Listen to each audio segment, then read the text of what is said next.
The very word secrecy is repugnant in a free and open society, and we are, as a people, inherently and historically opposed to secret societies, to secret oaths, and to secret proceedings.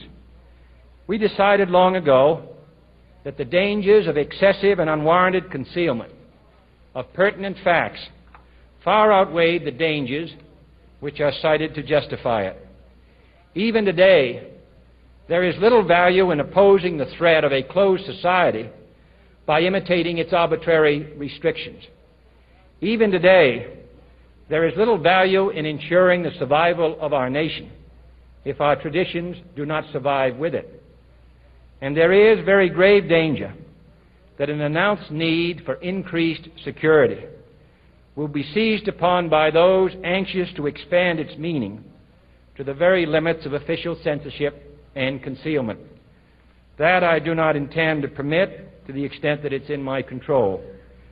And no official of my administration, whether his rank is high or low, civilian or military, should interpret my words here tonight as an excuse to censor the news, to stifle dissent, to cover up our mistakes, or to withhold from the press and the public the facts they deserve to know.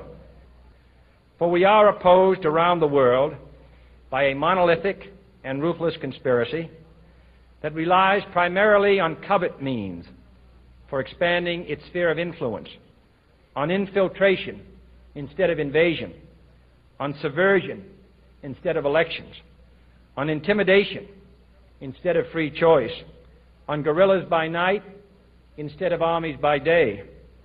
It is a system which has conscripted vast human and material resources into the building of a tightly knit, highly efficient machine that combines military, diplomatic, intelligence, economic, scientific, and political operations. Its preparations are concealed, not published. Its mistakes are buried, not headlined. Its dissenters are silenced, not praised. No expenditure is questioned, no rumor is printed, no secret is revealed. No president should fear public scrutiny of his program, for from that scrutiny comes understanding, and from that understanding comes support or opposition, and both are necessary. I am not asking your newspapers to support an administration, but I am asking your help in the tremendous task of informing and alerting the American people. For I have complete confidence